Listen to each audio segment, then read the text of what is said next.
दोस्तों, कैसे हैं आप? आज का वीडियो अलग है। आज किसी कहानी का ज़िक्र नहीं करूँगा।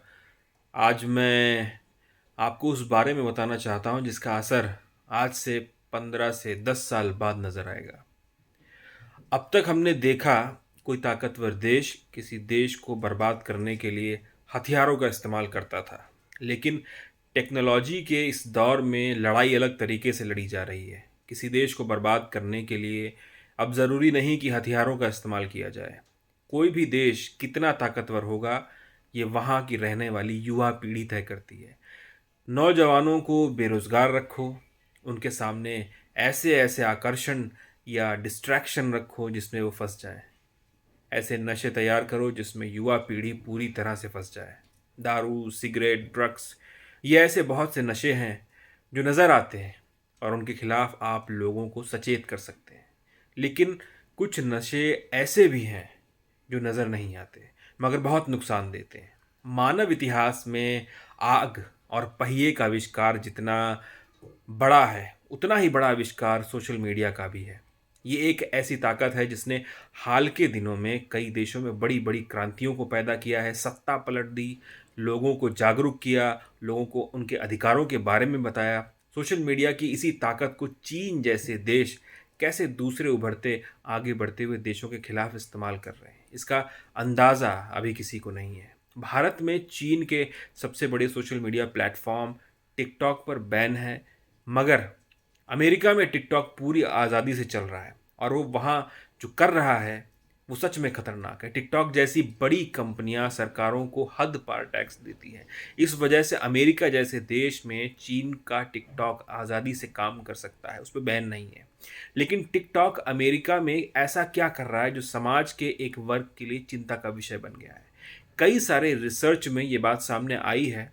जब आप अमेरिका या दूसरे किसी देश में जहाँ टिकटॉक पर बैन नहीं है, वहाँ टिकटॉक में वीडियो देखेंगे तो आपको ऐसे इन्फ्लुएंसर्स, क्रिएटर्स की वीडियो मिलेंगे जो वहाँ चिंदी हरकतें करके, ऊट-पटांग टुच्ची वीडियो बनाकर कुछ भी कर रहे हैं। लेकिन अगर आप चीन में टिकटॉक देखोगे तो वहाँ ऐसे इन्फ्लुएंसर्स और क्रिएटर्स की वीडियो आपको दिखेंगे जो साइंस में, हेल्थ केयर में, फाइनेंस में, मोटिवेशन में, सेल्फ हेल्प में वीडियो बना रहे हैं। ये अंतर क्यों है? इस बात पर अमेरिका में बहस चल रही है। आपको शायद पता होगा, चीन में कोई कंपनी प्राइवेट नहीं होती, सब पर सरकार का अधिकार होता है। चीनी सरकार ह्यूमन ब्रेन को हैक करना बहुत अच्छे से जानती है, वो दिमाग से खेलना जानती है। याद कीजिए, भारत में टिकटॉक का वो दौर जब ऊट पटांग हरकत करके लोग मशहूर हो रहे थे। एक ऐसा आदमी मशहूर हो गया था जिसके सांफले के दो दांत टूटे हुए थे और वो अपनी बेइज्जती करवाता था। कोई सिर्फ इसलिए फेमस हो गया क्योंकि वो बहुत गंदे तरीके से गुटखा खाता था। कॉमेडी के नाम पर फूहड़ हरकतें, डांस के नाम पर अश्लीलता करके लोग मशहूर हो रहे थे। हाल फिलहाल ये ट्रेंड कमज़ोर हुआ है लेकिन ख़त्म नहीं हुआ। आज भी कोई ना कोई ऐसा नमूना आ जाता है जिसका समाज में कोई योगदान नहीं है, मगर वो सोशल मीडिया का स्टार बन गया है। मैच्योर लोग तो इस बात को समझ जाते हैं, मगर टुच्चे इन्फ्लुएंसर्स 14 से 15 साल के बच्चों के लिए ठीक वैसे ही आदर्श हैं जैसे देश भर के लिए सुभाष चंद्र बोस और भगत सिंह। देश भर के लिए ये बड़ी चिंता का विषय है। इसलिए रील्स, शॉर्ट्स, ट्विटर या फेसबुक या कोई भी दूसरा प्लेटफॉर्म जहाँ पर आप वीडियो देखते हैं तो बहुत ध्यान से देखिए।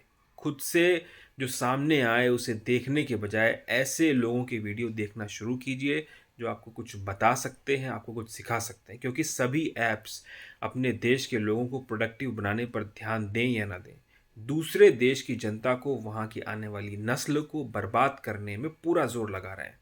टिकटॉक बैन होकर भी भारत में नए-नए नामों से चल रहा है। टिकटॉक का पैसा, उसकी टेक्नोलॉजी का इस्तेमाल भारत जैसे देश के खिलाफ भी हो रहा है।